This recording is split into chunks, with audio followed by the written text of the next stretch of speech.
Out Against Mental Illness. Hi everyone, I just wanted to christen this new type of episode. It's called walking therapy. So I try and get out for a walk every day, both for my physical and mental health, and I often have some of my best thoughts while I'm strolling around the Scottish countryside. I started recording some of these, which I published on this podcast, and recently I acquired a little lapel mic, which improves the sound quality while I'm walking around quite a lot. So I've been recording a lot more. Several of the most recent episodes have been recorded while I've been walking around. And so perhaps the sound quality on those is a bit odd, and I probably sound out of breath or a little bit distant, or you hear the sounds of cars or birds or whatever during those recordings. So I thought I'd better mark them a bit more specifically. So it's not so weird that I sound like I'm walking up a big hill, because this is Scotland. In my little town of Octorada, there are no flat bits. So I'm always walking up or down a hill. And I noticed at the end of this one, I'm sounding particularly out of breath. So I just thought I'd make it clear that the episodes you're listening to while I'm out in the wilds, and maybe you can imagine that you're there with me, wandering through the woods or around the local hills and mountains, and maybe it'll inspire you to do it yourself. Anyway, I won't be introducing these thusly going forward, but welcome to my new series within a series, Walking Therapy. And here I am, at the start of this at least, walking down a hill. See you again soon. Out Against Mental Illness. For those not regular to this podcast, may or may not be aware that I'm part of the leadership group on a local arts society, group, charity, whatever you want to call it. Got quite a few tendrils, including theatre and gaming miniatures, photography, books and writing, and so on, and the bit that I'm more or less responsible for, which is what we call the arts, but it's all the arts, but we mean pretty much the visual arts, effectively painting, drawing, pastel sculpture, that type of thing. And we do regular get-togethers and workshops and exhibitions. It's all quite remarkable when you think about the fact that I'm ultimately quite an introverted, autistic person. My people batteries are extremely limited, but I find it very fulfilling, both enabling people to get together and improve their abilities and exchange ideas and progress with others, and to learn new things, and to just generally be around people with a similar mindset. And I'm not immune to that myself, and I've met many amazing people, very good friends, and some incredible artists and creatives via this route. So I can fundamentally recommend it. Even if you are of a less outwardly demeanour, you should definitely go and try and find a group like that. Or if you don't have one, why not do what I did and start one? Anyway, my point isn't necessarily about art groups, but I was just wandering around pondering the diversity of styles and approaches that I observe within what's ultimately a relatively narrow range of mediums. And although this is quite a tourist town and I'm in the middle of the stunning Scottish countryside, you go into any exhibition or gallery and you're going to find a preponderance of landscapes and depictions of horses and pastoral, rustic, rural depictions, because that's what sells. And I think many of the artists that I work with will produce stuff like that for that reason alone, not because they necessarily want to spend their whole time doing it. It's that since they would rather be doing art than something else, and the type of art perhaps they prefer to do is unlikely to sell as much, they take the middle road. They make that compromise and spend a fair amount of their time doing stuff that's likely to sell. And I think it gives quite a narrow perspective on what's really happening in a community like this.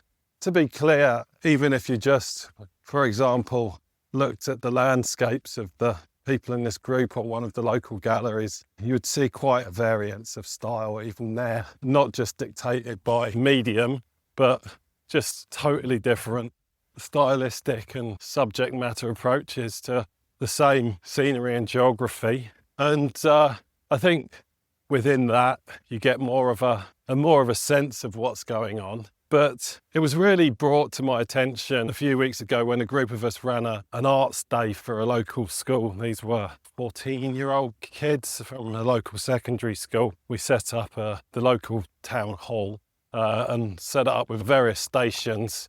And it was a bit like large group speed dating for artistic techniques. So start off doing some printing and then move around to do miniature painting and then making little zines. And so there was quite a diversity there, just in terms of the approaches that we were advocating and helping these kids make stuff in. I was responsible for a sort of a time-out station where anyone who wasn't really getting on with or had finished early on one of the main stations could come and sit with me, and what I was helping them do was draw with pencil, graphite pencil. So nothing particularly outlandish or radical. Thanks to years and years of what I now recognise as using the activity of drawing with pencils as a way to regulate and calm and recenter myself, I'm quite good with graphite pencils. Some would say very good. And because it was a sort of regulation exercise with me, it involved doing very sort of detailed, hyper-real depictions of bits of pieces of photos or imagery I had. So I can draw you a still life or a portrait. It'll be pretty good most of the time. Anyway, I've done a couple of these sessions now where the idea is partially about getting people used to or getting them to think slightly differently about pencil as a medium, both in terms of the materials themselves, but also in terms of using pencil as a way to explore the facets of the world around us in terms of things within their surroundings, light and shade, shape and form, and so on. And pencil's quite good for this because it's very versatile and ultimately exists to depict shading, light and shade, and you don't have to be distracted, unless you happen to be doing colour pencils, by things like the colour. Although you do have to take it into account, ultimately your job is to transfer this thing in front of me into something that's two-dimensional and grayscale that looks three-dimensional. And it's not an easy medium to work with per se, but it is an easy medium to get started and to get some level of results with quite quickly. And it's certainly one of the easier mediums to help people understand shape, form, light and shade with. So I have a bit of a routine and a set of materials that introduce people to this concept that essentially moves them from drawing spheres of little wooden balls and cubes. I have little wooden cubes in place with a sort of a fairly oblique light source that helps it cast a shadow and get them thinking about first the fact that there's no lines here. Where do you see the lines? Many people's early approach to drawing is to draw the outline of everything they see, which is not per se bad, but you put yourself in a position there where you're only really thinking about shape rather than form, and it can be hard to sort of grow back from. So I get people to observe the fact that where they see lines, particularly in a cube or the perimeter of a ball, what they're actually seeing is a boundary between light and dark. And by controlling the lighting around these ultimately very simple objects, you can demonstrate how that changes depending on the lighting conditions and start drawing people's attention to the fact that that ball doesn't exist floating in space. It's actually sitting on a surface and it's casting a shadow on that surface, but that surface is also reflecting light back at it. And that a lot of people observe that spheres are darker on one side and lighter on the other, but when they're first starting out, frequently fail to notice that the effect that the ground is having on the sphere itself. And any experienced artist working in any level of realism will recognise this. And really the point here is not to learn how to draw a sphere, it's to get you thinking about form, shape, light and shade. And ultimately, if you've got a sphere, you've got an orange or a melon or an apple or a human head or a planet or whatever. And if you've got a cube, you've got a house, or you've got a fridge or the beginnings of a car.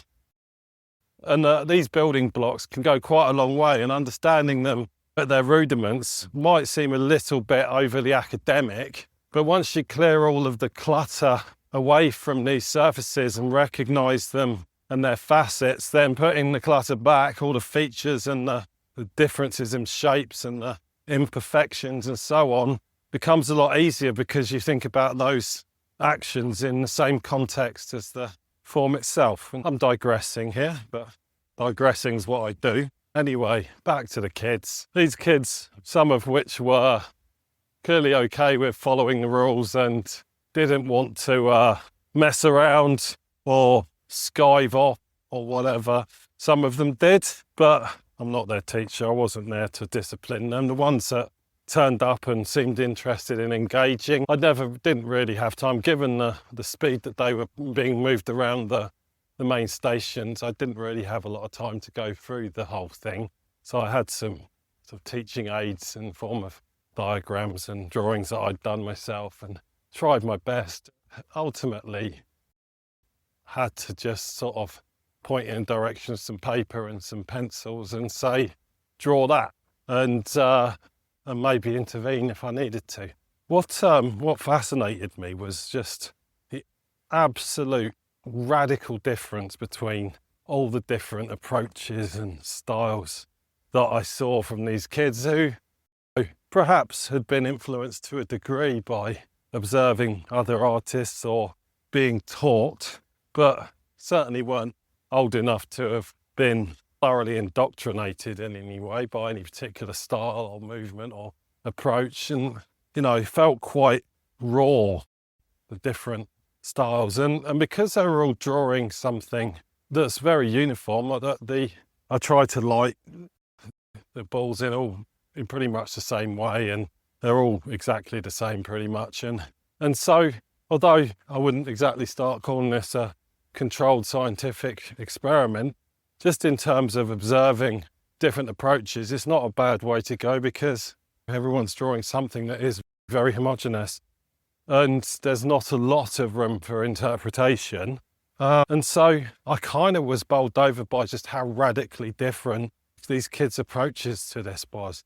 Some of them were slow and methodical. My general pointers in terms of this is, don't try and do one bit thoroughly and then move on to the next bit, because it's really hard to keep things harmonized when you do that. And also, you're making it hard on yourself when rendering particularly mid-tones, which really benefit from being lifted up together. And if you want a cohesive drawing, and it's not by any means canonical, but my experience is building it up in layers of light to mid to dark tones, pretty much the whole thing at once, and then getting darker and darker allows you to tweak and darken as you go along, and really accustom your eyes and your brain to the range of tones that are in there as they sort of emerge, and allows you to get quite soft shading. And since I'm not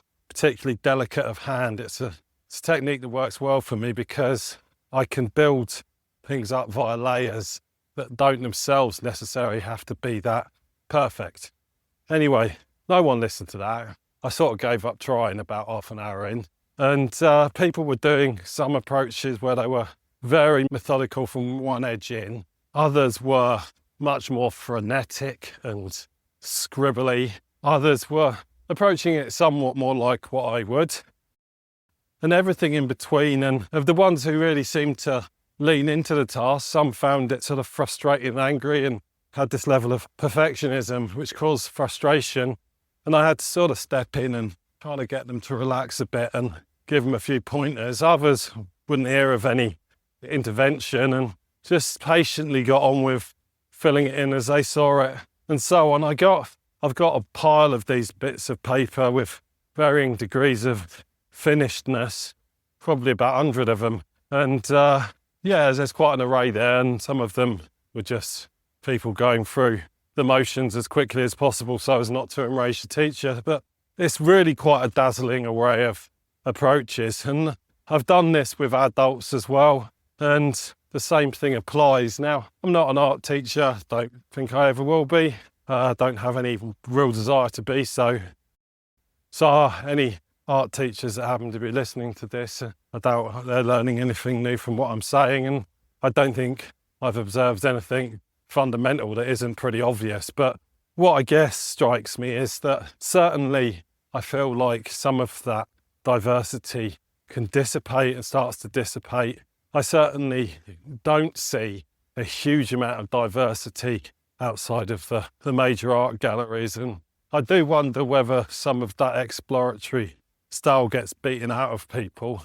But even with the adults, I see such different approaches, and even when you take two artists who, to my eye, whose work seem to come from a similar place, when you see them approaching exactly the same subject, the radical differences in how they do that is quite startling. And then you look at their major body of work and it's actually fairly similar. And I find all this really interesting. I think there's a point that ties back to the sort of homogeneity that you see that within galleries and within the commercial art world. Too many times I've been to commercial and contemporary art fairs and ended up chatting to the artists who are going, yeah, I do this stuff because it's what makes the money. What I'd rather be doing is X, and looking slightly forlorn about it. And to a degree, that's what the market wants. The market wants what the market wants. People tend to not want things that, items of art that are going to be on their walls long term, that visitors are going to see, that makes them stand out in ways that they're not sure about. And so there's a level to which people's expectations play very much into their art buying decisions. And as a result, as that diversity of approaches and styles disappeared, as kids get older, the ones that stay engaged with art and creativity, have they lost that diversity, that willingness to do things how they want to do it? It's by no means a representative cross-section or a definitive proof, but the adults who I work with tend to be quite a lot older than me, retirees. And the diversity of styles I observe there are just as radical, even if the outputs don't necessarily bear that out. And let's be clear, I'm not suggesting that all the wonderful people who are part of wider art fraternity are driving out homogenous work. There's an immense amount of creativity and stylistic individuality on display, lots of hard work and real ability. I don't use the word talent. I avoid it at all costs. That's for another day. It's just that I think that the stuff that gets seen by the wider world is the stuff that, for the most part, people feel is going to appeal to the wider world, and therefore some of that underlying diversity just gets hidden, but it's still there. And there's a degree to which, well, that's life. That's the world we live in. We can't all be Jacob Rees-Mogg or one of these other anachronistic humans who can have a public persona that is from a different time, a different era. Grayson Perry, so on. We're not lucky enough to be able to express ourselves in any way we want, like Hockney or Damien Hirst or whoever you want to mention, because we have to sell art to people who have an expectation of a certain type of art. We can't turn up in some bonkers, fantasy mad, something out of a different time period, cross-dressing garb like Grayson Perry, because sometimes I have to turn up in an office or go on conference calls, and quite frankly, prejudices aside, that type of thing is likely to be a bit distracting. So we hide those bits of ourselves, and that I find sad. I don't find it sad that people want what they want. I find it sad that so many artists out there have to spend more of their time than they'd like producing stuff because it sells, rather than producing stuff because it's what they want, because it's really the true extension of their personality and their experiences, and it makes them happy. And given the thesis of this podcast, is making art for the masses because it makes money bad for your mental health? It could be. I'm not convinced it is. And I still think there's worse ways to earn a living, worse ways for your mental health to earn a living. And I do not begrudge, criticise or belittle people who do that one tiny little bit. I feel for you. If you're lucky enough to be producing work that sells no matter what, which also happens to be exactly what you want to be doing, then I consider you the luckiest person alive. If you're having to compromise your desires and your vision simply because that vision is not, you have not found a market for it, my heart goes out to you, and I think you're the people on the front line. You're the people that are supporting the rest of us. Bless you, and keep fighting the good fight, but don't stop looking for the market for what you really want to be doing. Try and find a way to do that, because I think that for me anyway, the ability to work on wherever, whatever suits me, whatever makes me happy at that moment, to explore and to engage with new materials, subject matters, approaches, styles, that makes me happy, it makes me relaxed.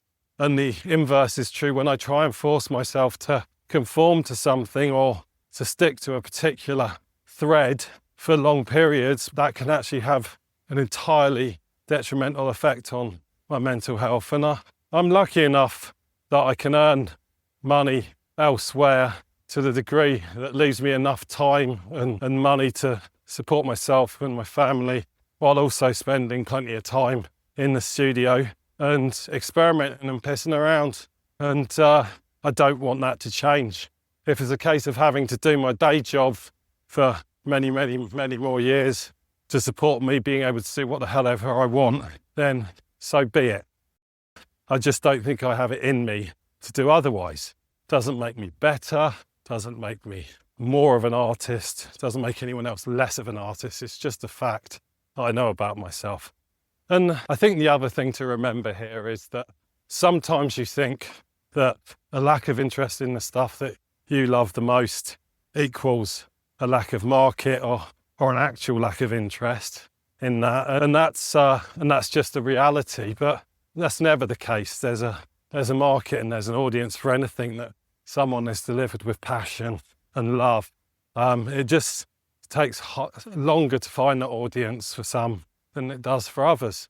And sometimes you have to create that audience. Sometimes you have to find it. Sometimes that audience finds you. Sometimes you may feel like you're alone in the wilderness, but suddenly the world comes around to meet you. Suddenly civilization is there around you. And because you're stuck to your guns, that now suddenly what you do is fashionable. And maybe you had something to do with that, and maybe just doing your thing was all that ever needed.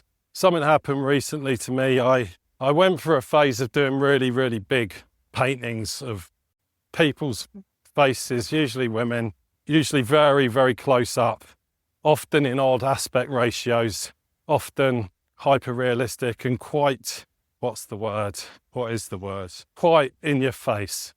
Not necessarily challenging, but certainly requiring a certain amount of attention. And I like to work big. I find working small very, very difficult. I just don't have delicate hands. But big paintings use lots of paint, use lots of canvas.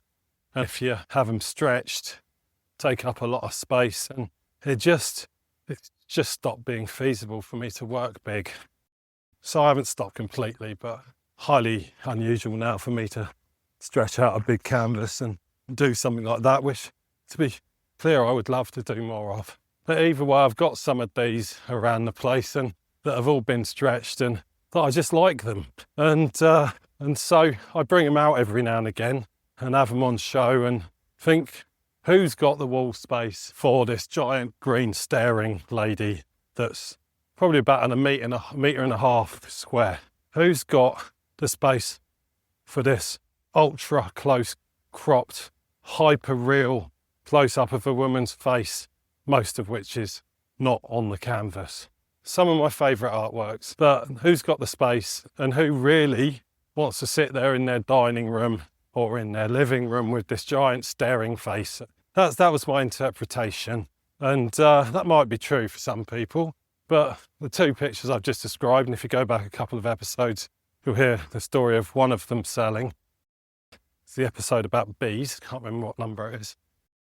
Well, the other one sold yesterday, giant big green staring lady, one of the biggest pieces I ever did. And I was just staggered when they said, because they came up to me at the pub and says, you know that painting you've got in the picture house, you know, the big green one with the staring lady, would you sell us that one? And I was like, well, hell yeah, but hold on, let's make sure. Are you sure? Are you sure that this is the one you want? Let me show you a photo, because are you absolutely sure that you want this one? And I showed it to them, yeah, that's the one. And then they came around my house the next day and I was like, right, okay. He goes, right, how can I pay you? I was like, no, let's take this and go and look at it in place, because I only live up the road from me, and make sure that you really want this. And he was like, oh, shrugs it, yeah, sure, what, no, let's just go and do that. Almost humouring me, probably was. And we took it up there, and their house is not big, let's be clear. It's not small either, it's just a cottage, it's beautiful. It's one of the loveliest houses I've been in. But it's not a mansion, which is what I assumed you needed to house one of these big paintings.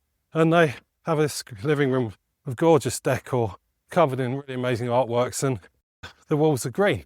And it just happened tonally that shade of green worked very, very well with the green in their living room, and it leant it up against the wall where it was going to hang, and it's like, yeah, it's where it wants to be, that's where it should be, that's where I want that painting, so please sell it to me. And I mean, it took up most of the wall, and I just was like, okay, great, I mean, I'm really pleased about this, and it looks amazing, but I just didn't think that customer existed. Anyway, just goes to show that your preconceptions about what people like and what they don't, and what market exists out there for your work, and what people are willing to put in their houses is almost certainly wrong, or at least skewed. And so that was just an immensely positive experience for me. And now I'm thinking, hey, I'm going to do lots more giant staring ladies. Actually, probably not sure I've developed quite a big enough market for that yet, but who knows? I actually have several more in my collection. So what this really means is I get to dust off some older ones, stretch them and stick them up. Hopefully there are more buyers for it. From kids drawing spheres to how to sell giant artworks with staring ladies. There's a market for it, folks. So if you're thinking that's what you'd rather be doing than the delicate little watercolours you're doing right now, then rock on. Art Against Mental Illness.